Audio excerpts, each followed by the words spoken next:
She put a public access sign on my private barn gate before I even finished my morning coffee. At 7:18 a.m., I found strangers walking past my hay shed, a dog pulling toward my stacked hay, and a little boy climbing on equipment beside the red barn my father built. Then, HOA President Marlene Briggs stepped out of her white SUV with a clipboard and told me the gate was now part of the Pine Hollow walking route. She said I could not lock it. She said the HOA could fine me $250 a day, call the sheriff, and force me to reopen the gate by Monday. I did not yell. I did not tear down her sign. I locked my father's brass padlock, saved the barn camera footage, and went to the county recorder's office. My legal name is William Thomas Whitaker, but most people around Pine Hollow called me Tom. I was 63, retired from fixing diesel engines, and I had lived on Whitaker Farm longer than the subdivision behind us had existed. The red barn at the end of our gravel road was not pretty. The roof had been patched twice, the west wall leaned a little, and the paint had faded under years of summer sun. But my father built it with his own hands, and every board in that place carried a piece of our family. At the front of that barn road hung an old wooden gate with a brass padlock my father bought before I was old enough to drive. That gate had always meant one thing: private. So when I heard voices near the hay shed at 7:18 on a Saturday morning, I knew before I even stepped off the porch that something was wrong. I set my coffee on the rail and walked around the side of the house. The morning was still cold enough for mist to sit low over the pasture. Gravel crunched under my boots. Then a dog barked near the hay shed. A golden retriever was pulling on a blue leash beside my stacked hay. A woman I did not recognize was taking pictures with her phone. A little boy had climbed onto the lower step of an old tractor attachment I kept beside the shed. "Excuse me," I called. The man holding the leash turned like I had interrupted him at a public park. "Oh," he said. "Morning." I looked at the dog, then at the boy near the equipment. "Ronzer, can I help you?" He gave me an awkward smile. "We read just using the new public barn route." "The what?" He pointed back toward my front gate. "The HOA opened it. Well, said it connects to the walking loop." For a second, I did not answer. Not because I believed him. Because the words were so wrong, I needed a moment to fit them into the same world as my father's barn. "This is not a walking loop," I said. "This is my barn road." The woman lowered her phone. "There's a sign." That was when I looked past them. My gate was open. Not just unlatched. Open. And hanging from the center rail was a green sign I had never seen before. Public access. Pine Hollow walking route. Do not lock gate. The letters were white, clean, and official looking. Someone had zip-tied the sign to my gate like the words themselves could change ownership. My father's brass padlock was hanging from the chain, unlocked. Linda came out of the house behind me, still wearing her blue sweater and slippers. When she stopped when she saw the strangers near the barn. "Tom," she said quietly, "why are people down by the hay shed?" The little boy jumped off the tractor step. The dog pulled toward the stacked hay again. Linda's face changed. It was not panic. It was the look a person gets when a safe place suddenly feels available to strangers. I turned back to the family. "You need to leave." The man looked embarrassed. "We were told this was public access." "You were told wrong." They gathered the boy, pulled the dog away from the hay, and started back toward the open gate. I did not yell at them. They looked more confused than malicious. That was the first thing I understood that morning. Fake authority does not always send bad people onto your land. Sometimes it sends decent people who think somebody checked first. As the family reached the gate, a white SUV pulled up on the road outside. The driver's door opened, and Marlene Briggs stepped out with a clipboard tucked against her chest. Marlene was the HOA president of Pine Hollow Estates. Late 50s. Perfect gray bob. Red lipstick. Tan coat too clean for a gravel road. She wore the kind of smile people use when they think the conversation has already been decided. "Tom," she said, walking toward the gate, "I see you've noticed the access update." I looked at the sign. Then, at her. "Did you put this on my gate?" The association installed appropriate signage. "That's not what I asked." Her smile tightened. Yes, the sign was installed this morning. On my private barn gate. On the public access point, she corrected. Linda stepped closer beside me. Marlene, this road goes to our barn. Marlene gave her a small, patient nod. Linda, I understand change can feel uncomfortable, but the community has needed this connection for years. No, I said. The community does not need access to my hay shed. Marlene opened her clipboard and pulled out a glossy neighborhood map. A dotted orange line ran from one subdivision street, across the edge of my farm parcel, through my barn gate, and toward another walking path near the back lots. There, she said. Pine Hollow walking route. Illustri, I looked at the map. Was that recorded with the county? It was an HOA community access map. That is not the same thing. Her chin lifted. The HOA has authority to maintain community access and preserve neighborhood connectivity. Not across my barn road. The route has been represented in planning materials for years. Then show me the recorded easement. Delaying, she blinked. Ran, excuse me? The recorded easement. The deed restriction. The plat note. The county road dedication. Anything that says residents can come through this gate. Marlene laughed softly, but it was not a happy sound. It was the sound of someone trying to make a legal question seem rude. You were remaking this unnecessarily complicated. No, I said, when you made it complicated when you opened my gate. Behind her, two neighbors had stopped on the sidewalk.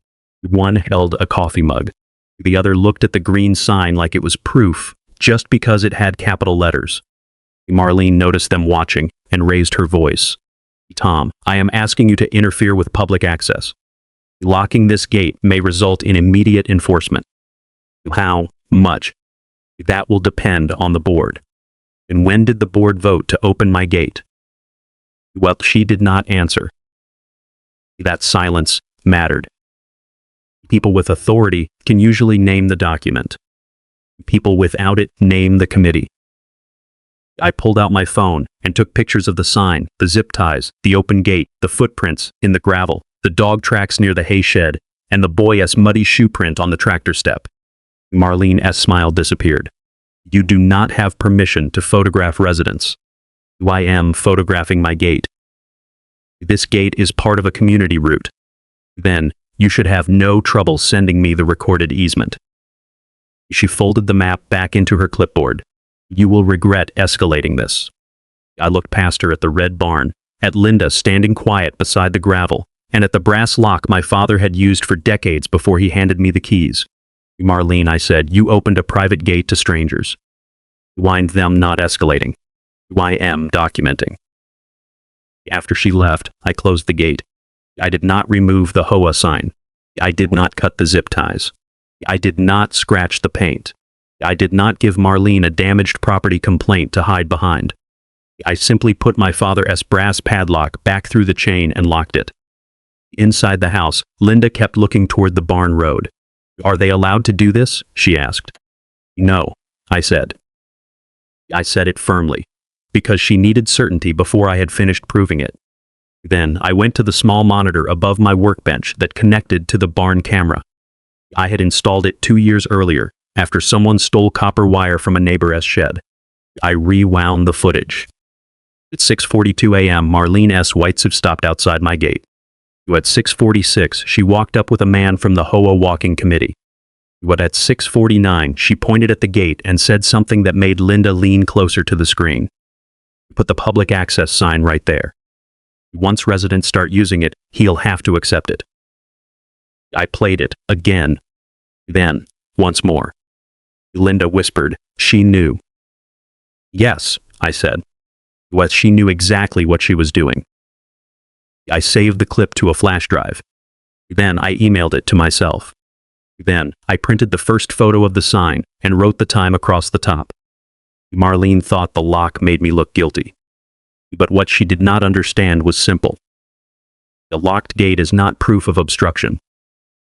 Sometimes, it is the first piece of evidence that someone tried to open what never belonged to them. By noon, Marlene had turned my locked gate into a neighborhood scandal.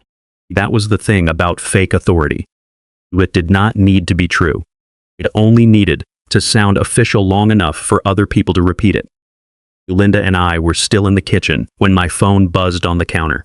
The message came from Dennis Caldwell, a neighbor 3 houses into Pine Hollow Estates. Tom, why is the new public barn trail locked? I read it twice. Linda saw my face. What is it? I turned the phone around. Her hand went to her mouth. Was she already told people? Well, she did more than tell them, I said. Rant, she gave them a route. Before she could answer, another message arrived. This one came from the Pine Hollow Estates Management Office. Subject line, Public Access Obstruction Whiteacre Barn Gate. The email said, the association had received a report that I had locked a gate serving a recognized community walking route. It said, the public access sign had been installed to reduce confusion and preserve neighborhood connectivity. Then came the line Marlene wanted me to read slowly. Failure to remove the lock and restore access by Monday at 9 a.m. may result in penalties of $250 per day, legal review, and referral to county enforcement. Linda whispered, $250 a day? I leaned back in the chair. She is trying to make a private gate sound like a public road. But it is not. No, I said. But she needs people to believe it is before anyone checks. I printed the email, saved Dennis's message, and backed up the barn camera clip of Marlene pointing at my gate before sunrise. Then, I went outside with a small white sign I had printed from my office computer. I tied it to the inside of the gate, directly below Marlene's green sign. Private Barn Road. No recorded public easement. No HOA access. I did not remove her sign. I did not cut her zip ties. I did not scratch the paint. I wanted that green sign exactly where she had put it, because every inch of it was evidence. For the next hour, 3 different residents slowed near the gate. One looked at Marlene's sign, then at mine, then turned around without saying a word. While another took a picture. A woman walking a small dog gave me an embarrassed wave and went back toward the subdivision. That was what Marlene had done. She had not opened a trail. She had created confusion and aimed it at my land. At 2:15, her white SUV came back. Marlene stepped out in the same tan coat, carrying the same clipboard, with a man from the walking committee beside her. She stopped outside the gate and pointed at my brass padlock like she had found a crime scene. There it is, she said. He is still obstructing access. I walked up from the inside of the gate. Marlene, I said, please provide the recorded easement. Well, she sighed loudly. Tom, we are not going to litigate every sentence at your gate. No, I said. We are going to start with the only sentence that matters. What recorded document gives the HOA access through my barn road? The walking committee man looked at her. Marlene kept her eyes on me. The route appears in association materials. Association materials are not a deed. The board has authority to preserve public access. Not if there is no public access to preserve.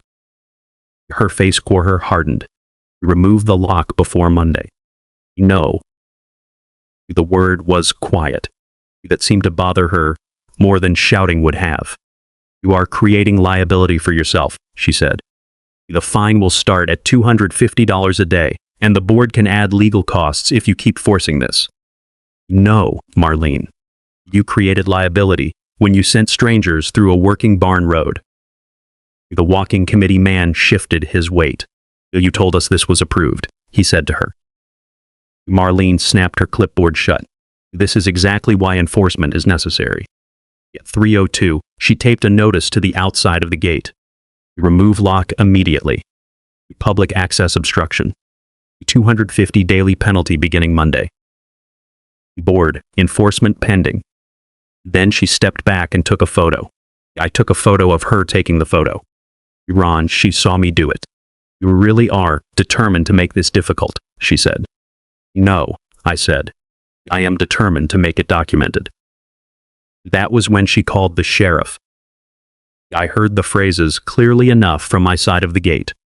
He blocked public access, refusing to comply, preventing residents from using the community route, creating a safety issue. 20 minutes later, a sheriff's cruiser turned off the main road and stopped near the gate. Deputy Aaron Mills stepped out with a notebook in one hand. He looked calm, tired, and not especially interested in being turned into an HOA enforcement tool. Marlene reached him before he reached me. "Deputy, thank you for coming," she said.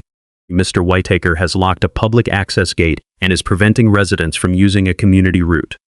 Deputy Mills looked at the green sign, the white sign, the brass lock, then at me. "Mr. Whitaker?" "Yes, sir." "You own the property behind this gate?" "Yes." Marlene interrupted. "The HOA maintains access through that gate." The deputy turned to her. "Do you have a recorded easement or county right-of-way document?" Marlene held out the glossy trail map. "This shows the route." Deputy Mills took the paper, studied it for a few seconds, then asked the question that changed the afternoon. "Was this recorded with the county?" Marlene paused. "It is the HOA access map." "That is not what I asked." Her mouth tightened. Deputy Mills handed the map back. "An HOA map is not the same as a recorded easement." I did not smile, but inside, something settled. For the first time that day, someone outside our family had said the difference out loud. The deputy asked what I had. I gave him a copy of my deed, photos of the green sign, screenshots from the barn camera, the HOA email threatening $250 per day, and the notice Marlene had taped to the gate. He read longer than Marlene expected. Then, he looked through the gate toward the gravel road. "May I enter?" "Yes," I said, "with my permission." I unlocked the gate and opened it only wide enough for him to step through. Then, I closed it behind him. Marlene started forward, but Deputy Mills raised one hand. "Ma'am, give me a minute." That small gesture changed her face. He walked the barn road with me. He saw the hay shed, the tractor attachment, the pasture fence, the barn doors, and the tie ruts where I backed equipment in and out. "This road goes only to your barn?" he asked. "Yes." "Any public trail at the far end?" "No." "Any county road connection?" "No." "Any HOA common area beyond the gate?" "No."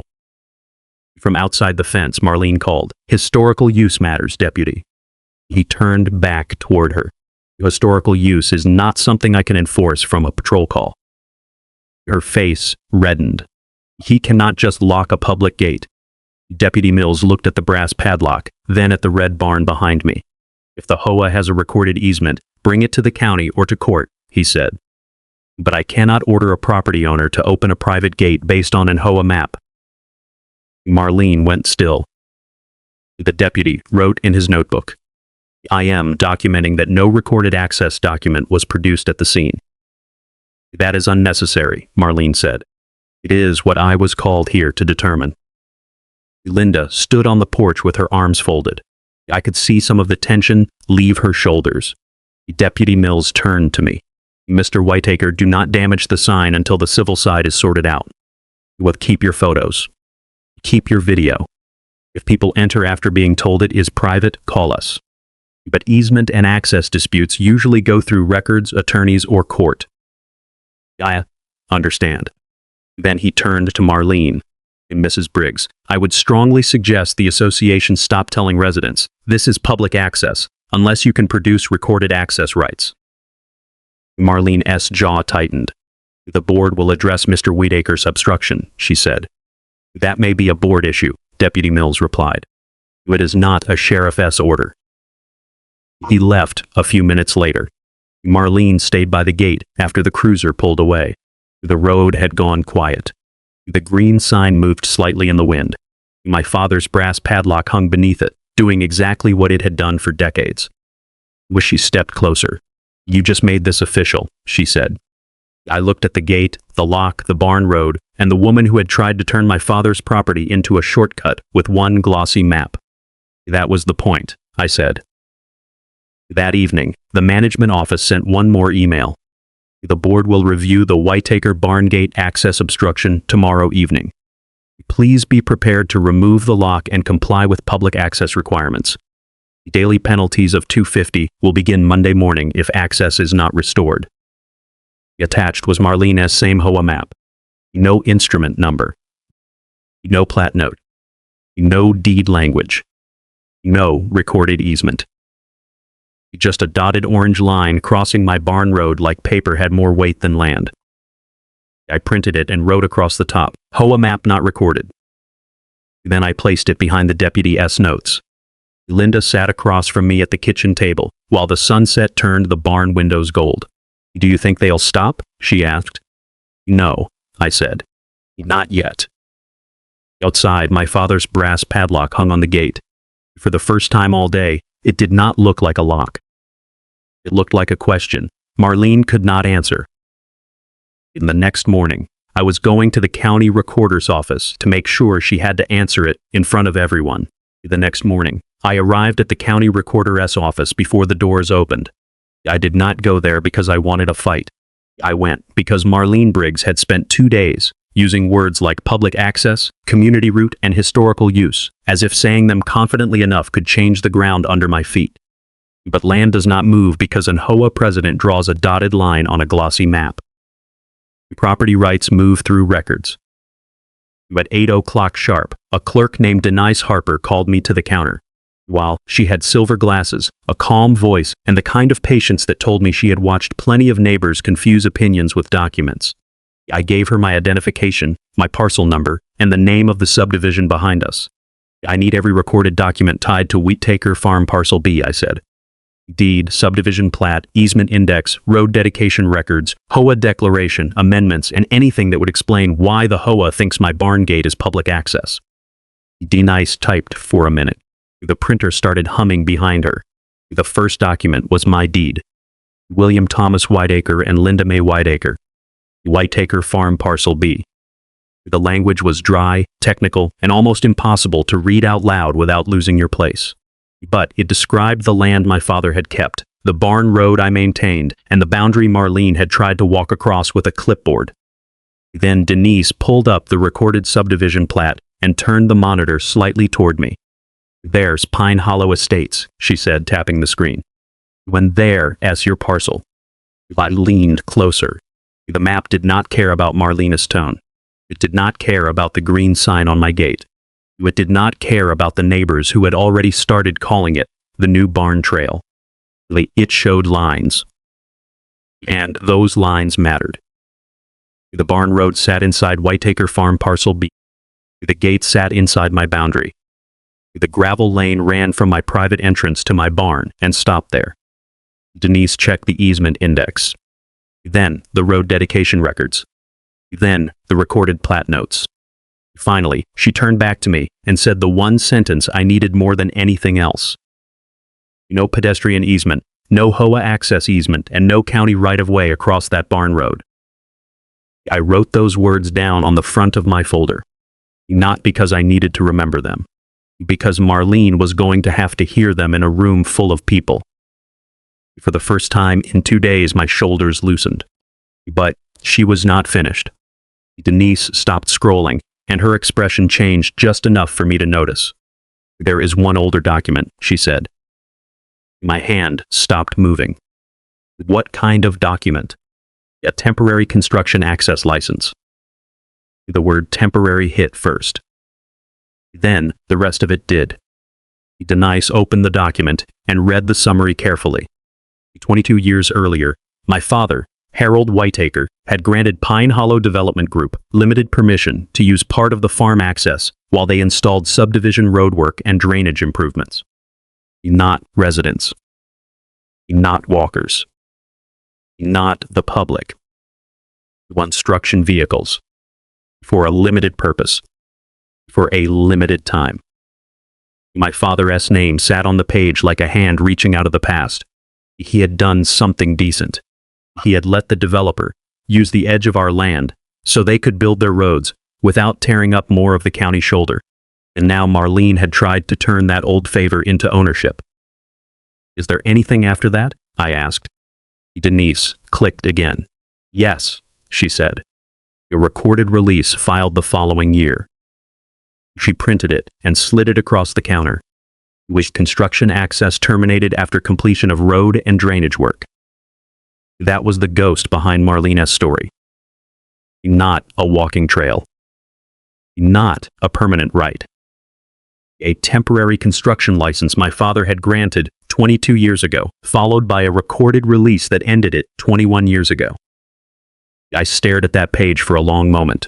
If Marlene had only seen the first document and misunderstood it, that would have been careless. But if she had seen both documents and still put that sign on my gate, that was something else. I paid for certified copies and left with a brown envelope thick enough to feel heavier than paper.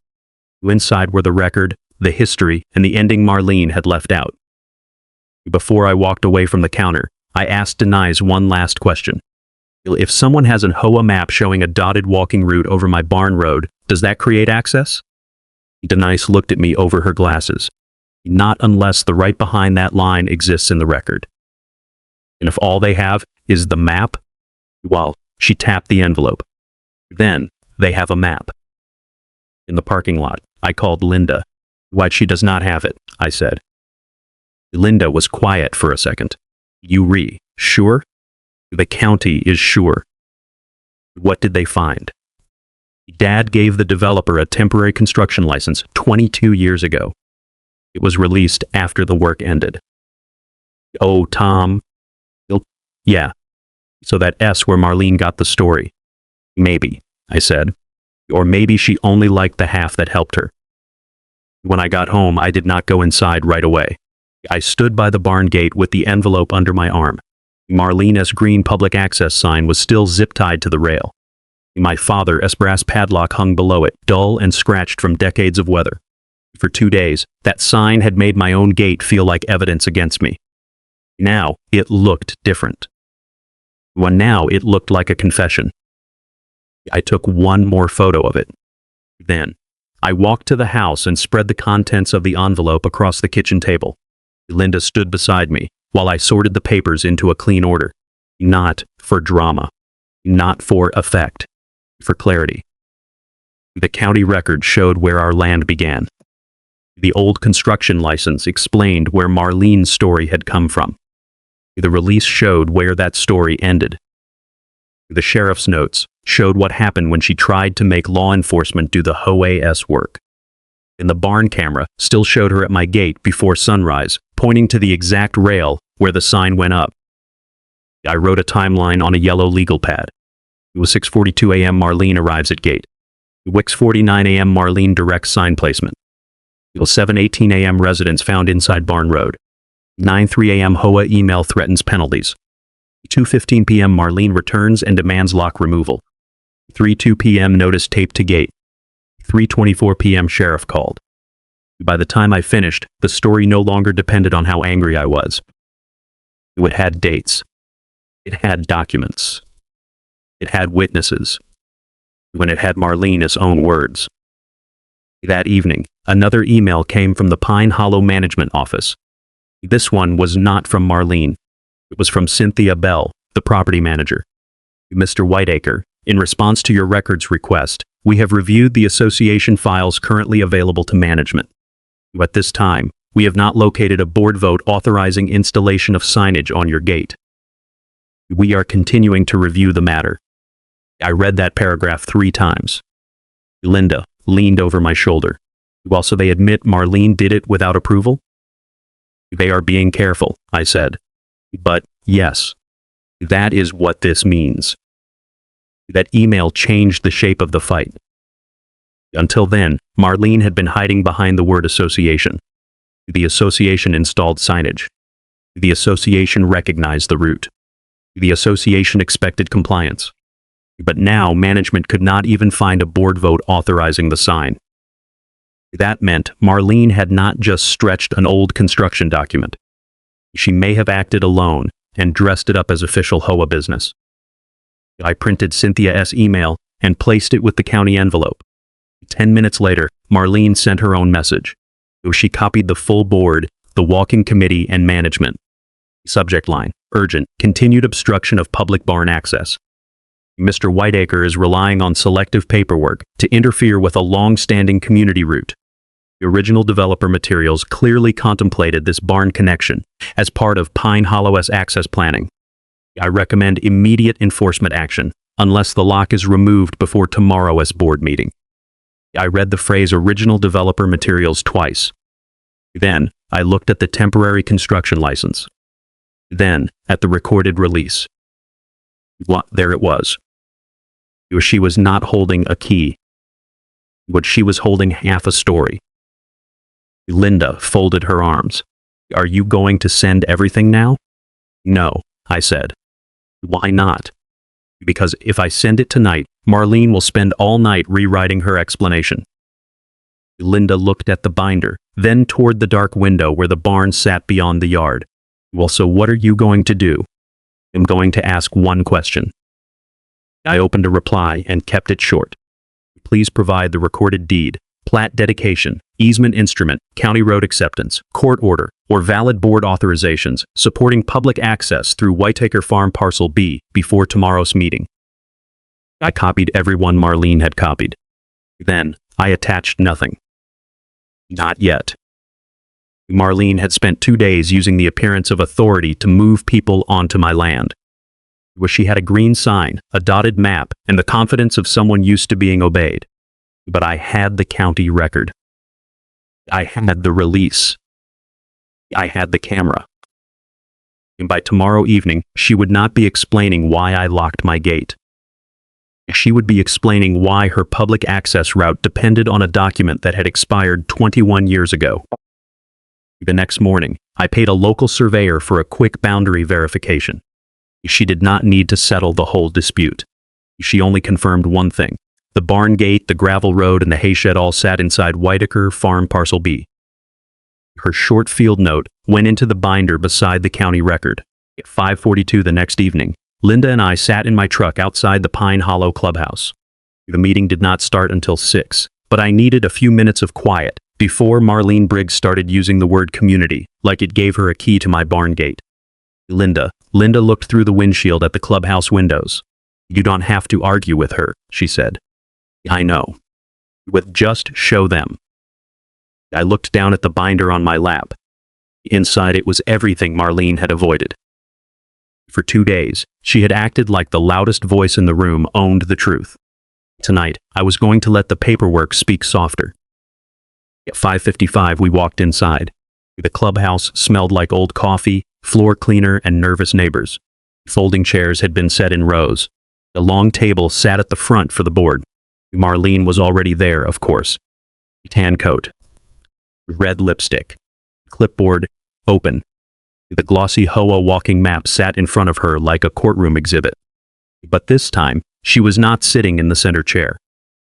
Elaine Foster, the board's vice president, sat there instead. That was the first thing Marlene did not control. Elaine tapped the microphone. This special meeting concerns the Whitaker Barn Gate access dispute, she said. Before we begin, I want to make clear that Association Counsel has advised me to moderate this item, because President Briggs' actions are part of the review. The room shifted. Not loudly. Just enough for Marlene to feel it.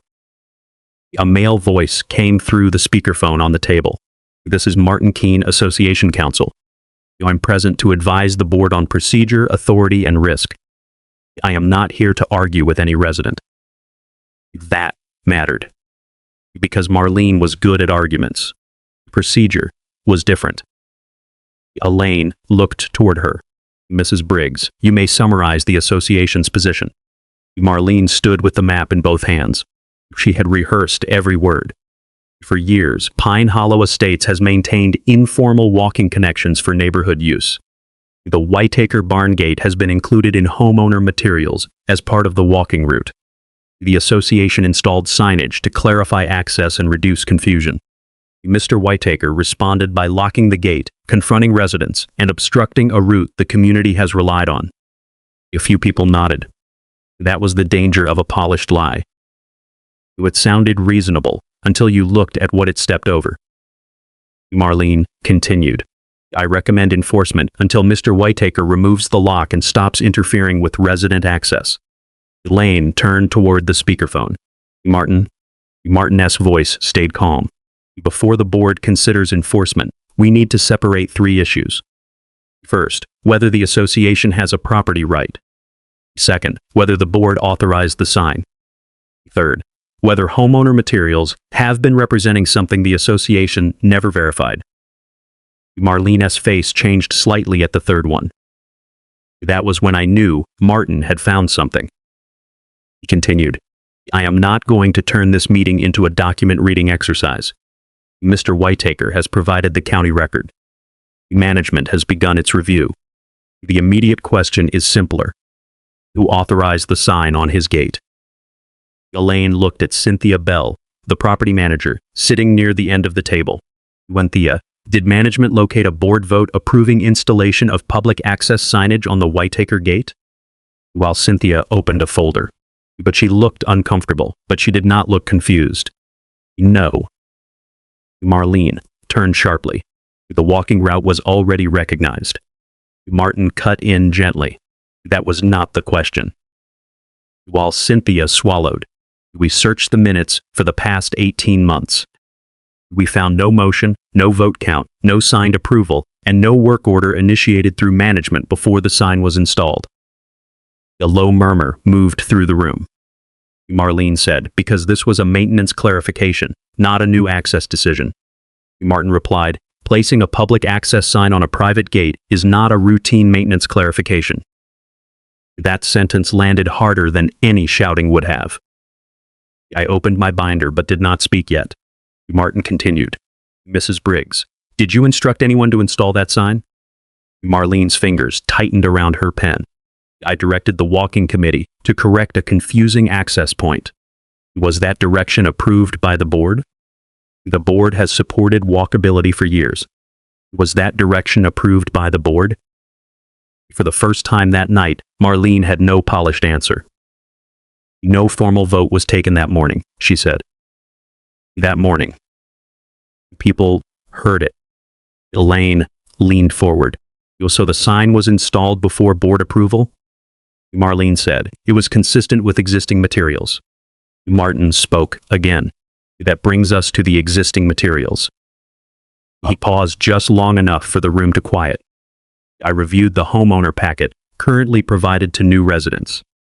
I also reviewed archived versions supplied by management. The dotted orange route through the Whitaker barn gate appears to have been copied from an old developer marketing insert dating back 11 years. A woman in the second row whispered, "Marketing insert?" Martin continued. The original page was labeled Conceptual Neighborhood Walking Connections. It was not a board-adopted access plan. It was not an enforceable rule. Over time, that page was copied into welcome packets, walking committee handouts, and the website until residents reasonably believed it was official. I looked at Linda. Her eyes stayed on Marlene. Martin's voice sharpened just slightly. That is a governance problem. But it does not become Mr. Whitaker's burden because the association repeated the mistake long enough. Marlene stood straighter. With respect, council, residents have used that route historically. Martin answered, residents used it because the association told them to. That makes the association's correction more urgent, not less. Then, Elaine looked at me. Mr. Whitaker, you may speak. I stood slowly. I did not look at Marlene first. I looked at the room. My legal name is William Thomas Whitaker. Most of you know me as Tom. That barn gate leads to my hay shed, my equipment, my pasture fence, and the barn my father built. It does not lead to a park. It does not connect to a public trail. It goes to my barn. I placed my hand on the binder. I brought the county record tonight. I brought the old developer document. I brought the release that ended it. I brought the management email. I brought the camera still. I brought everything Mrs. Briggs had 2 days to ask for before she opened my gate. The room was quiet. I continued. My father helped the developer build their road. He did not give them ours. No one cheered. That was not the kind of room this was. But people stopped looking at me like I was blocking something, and started looking at Marlene like she had opened something. Marlene said, "You are presenting this as if the association acted maliciously." I nodded once. No. I am presenting it as if the association acted before it checked. Elaine's face tightened, because that sentence was harder for the board to dismiss.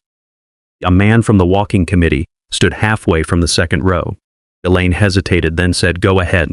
We looked, embarrassed. Marlene told us the route was already approved. We put it in the weekend walking email because we thought the board had cleared it. Another woman raised her hand. "I walked my dog there," she said quietly. The sign said public access. I would never have gone near someone as barn if I knew. Linda looked down at her hands. I was not angry at that woman the way I was angry at Marlene. That was the problem with fake authority. It recruits decent people into someone else's trespass. Then I opened the final tab in the binder. I did not list every document. I did not explain the county record again. I only placed one printed image on the table. It showed Marlene standing at my gate at 6:49 a.m., pointing to the rail where the green sign would be tied. Then I read the line from the video. We put the public access sign right there. Once residents start using it, he'll have to accept it. The room went silent in a different way. Not confused. Understanding. Marlene's face reddened. That is out of context. Martin asked, "Did you say those words?" Marlene looked toward the speakerphone. I was referring to normalizing access that had already been represented to homeowners. Martin replied, "You were referring to creating reliance before the owner could stop it." Marlene opened her mouth, but nothing came out. Elaine looked down the table at the other board members. "I need a motion." Charles Benton, the treasurer, spoke first. "I move that all enforcement related to the Whitaker barn gate be suspended immediately, that the public access sign be covered or removed within 24 hours, that all homeowner materials showing that route be pulled pending legal review, and that Mrs. Briggs recuse herself from any access route matter involving private property boundaries." Marlene stared at him. "Recuse myself?" Elaine's voice was quiet, but it carried. "You authorized a sign without a board vote." I acted for the community. Elaine looked at the map in front of Marlene. "The community does not get stronger when we send residents through land we do not own." The vote was 4-1. Marlene voted no. Of course, she did. When the meeting ended, people did not crowd us. Real embarrassment does not move like excitement. It moves slowly, with eyes lowered, and papers gathered too carefully. The woman who had walked her dog through the gate came over to Linda. "Why, I'm sorry," she said. "I thought it was allowed." Linda nodded. "I know." Then she looked at me. "I just want the barn road quiet again." Outside, Marlene reached her white sub before we did. She stopped with one hand on the door. "This is not over, Tom." I held the binder at my side. "No," I said. "But now it is in the record." The next morning, a maintenance worker came and covered the green public access sign with black plastic. For 2 days, it stayed there, covered. Useless. While still hanging from my gate. But covering a false sign is not the same as correcting the false map. And once Martin Keene started reviewing the homeowner packets, the problem got bigger than Marlene, bigger than one gate, and bigger than one Saturday morning. Pine Hollow had been handing new families that same wrong route for 11 years. And now every one of those packets had to be corrected. At 10:30 on Monday morning, the green sign came down. Cynthia Bell arrived with a maintenance worker and a yellow work order clipped to a folder. Marlene was not with them. That told me more than any apology would have. Linda stood beside me on the porch, her arms folded tight across her sweater. We watched them stop outside the gate, where the black plastic still covered the words that had started all of it. Public access. Pine Hollow walking route. Do not lock gate. For 3 days, those words had invited strangers past my hay shed, near my equipment, and close enough to the barn to make Linda look out the window every time a car slowed down. Now the maintenance worker cut the zip ties one by one. The plastic came off first. Then the sign dropped into his hands. Just like that, it stopped being authority. It was only painted metal. Cynthia photographed the gate, the lock, the removed sign, and the gravel road behind it. For the file, she said. I want the corrected file too, I told her. Your family, she nodded. You'll have it. By the end of the day, Pine Hollow sent the correction notice to every homeowner. Not a rumor. Not a quiet website edit. A written notice. Correction regarding Whiteacre Farm Parcel B. The message said, the Whiteacre Barn Gate and Barn Road were private property. Residents were not authorized to enter, walk, bike, bring pets through, or use the gate as part of any neighborhood route. The old walking map had been withdrawn. The homeowner packet would be replaced. The walking committee page on the HOA website was taken down pending review. It was not warm. It was not emotional. But it was written. And written correction mattered, because written confusion was how Marlene had opened my gate in the first place. Linda read the notice twice at the kitchen table. Then she put the paper down and looked toward the barn road. So people will know now? They will know, I said. She nodded, but her eyes stayed on the window. That was the part no board notice could fix in one afternoon. The sign was gone. The quiet had to come back slower. That same evening, Dennis Caldwell stopped by the gate. Lee was the neighbor who had texted me about the new public barn trail before any of us knew how big Marlene's lie had become. He did not try to come in. He stood on the public side, with his hands in his jacket pockets. Tom, he said, I owe you an apology. I walked down the gravel road, but stayed on my side of the gate. You followed the sign, I said. I should have asked. That would have helped. We looked past me, toward the barn. Marlene made it sound settled. That was the problem, I said. She made it sound settled before anyone checked. He nodded slowly. I guess a map can make people lazy. No, I said. A map can make people confident. Records make them the careful. A week later, my attorney sent one letter. Not a lawsuit. Just a letter. It requested reimbursement for the surveyor's fieldwork, certified county records, replacement of the lock that had been opened without my permission, removal of the unauthorized sign, repair to the gate rail where the zip ties had scraped the paint, and attorney consultation fees. It also demanded written confirmation that no future map, sign, welcome packet, walking committee email, or enforcement notice would identify Whiteacre Farm Parcel B as public access without documented legal authority and board approval. The letter copied Pine Hollow S insurance carrier. That part moved faster than the board did. Within 10 days, the HOA agreed to reimburse the survey cost, the county record fees, the gate repair, the replacement lock, and the attorney letter. They did not admit intentional wrongdoing. Lawyers rarely let people say things that plainly. But they paid. And sometimes a check says what a board refuses to say with its mouth. At the next regular meeting, Elaine Foster read a new access policy into the minutes. No HOA map, trail marker, sign, welcome packet, walking committee notice, website page, or enforcement action could identify private property as common access unless the board first had legal review, written documentation, and a recorded vote in the minutes. Any sign placed near a private boundary would require 2 board signatures. Any resident dispute over access would be paused until the property records were reviewed. Any old walking map had to be audited before it could be used again. Most people in the room probably thought that policy sounded dry. To me, it sounded like a locked gate staying locked. Then Elaine reached the item everyone had been waiting for. Mrs. Briggs will no longer participate in access route approval, signage authorization, walking committee directions, or enforcement recommendations involving private property boundaries. Marlene sat 2 chairs from the end of the table. No clipboard. No glossy map.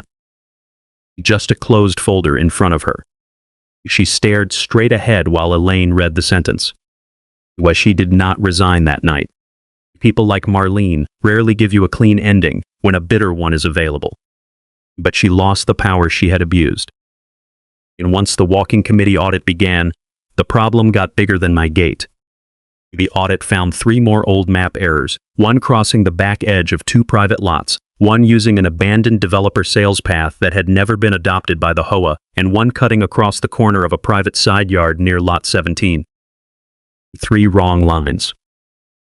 3 private owners who had no idea their property had been printed into someone else's walking route. That was when the room finally understood what Marlene had done. She had not just made a mistake at my gate. Why, she had treated old paper like permission. 2 months later, Marlene stepped down as HOA president to focus on personal matters. That was the phrase in the minutes. Everyone knew what it meant. The sheriff did not drag her away. There was no movie scene with handcuffs and shouting. There was something better. A corrected map. A public record. A paid reimbursement. A policy that stopped the next dotted line before it reached someone else's gate. And a woman who had used the word community to cross a boundary was no longer trusted to draw one. A few days after the sign came down, Linda and I walked the barn road together. The gravel had fresh rake marks where I had smoothed out the footprints. I repainted the scraped rail on the gate. Linda planted sunflowers along the fence line again, the same place she had planted them every spring since my mother was alive. The red barn stood quiet at the end of the road. No dog barking beside the hay shed. No child climbing on equipment. No stranger holding up a phone because a green sign made private land look available. I took my father's old brass padlock off the chain and held it in my hand for a minute. It was scratched, dull, and heavier than it looked. My father used to say a lock was not meant to be hostile. It was meant to tell honest people where the line was before trouble started. Marlene had tried to turn that lock into proof that I was blocking the community. But it had only been doing what it had always done. Protecting what was ours. I bought a small bronze sign and mounted it low on the inside of the gate. Not big. Not ugly. Not angry. One, just clear. Private barn road. No public easement recorded. Linda stood beside me while I tightened the screws. That looks better than the green one, she said. Most things do. She smiled, then looked down the road toward the barn. I hated seeing strangers down there. I know. It felt like they took the quiet. That was the part no reimbursement check could measure. Not the sign. Not the map. Not even the attorney letter. The quiet. That was what Marlene had opened the gate to. Not just people. Not just dogs. Not just a walking committee route. She had opened it to the idea that our private place could be reassigned by someone with a clipboard and enough confidence. But confidence is not ownership. A brochure does not rewrite a deed. A walking map does not become law because nobody challenged it the first year. And no HOA president gets to turn a family barn road into public access because a dotted line makes the neighborhood easier to sell. That evening, Linda and I sat on the porch while the sun dropped behind the barn roof. The brass lock caught the last bit of light on the gate. For the first time in days, Linda did not look toward the road every time a car slowed near the subdivision entrance. She just watched the sunflowers move in the wind. Feels like ours again, she said. I looked at the barn, the gate, the lock, and the road my father never gave away. It always was, I said. We just had to make them read the record. If you have ever had someone use a map, a title, or a committee vote to claim rights over your private property, tell your story in the comments. Land, if you believe a locked gate, a family deed, and a county record should outrank an HOA's fake authority, subscribe to Property Line Justice for the next story where the boundary finally speaks louder than the bully.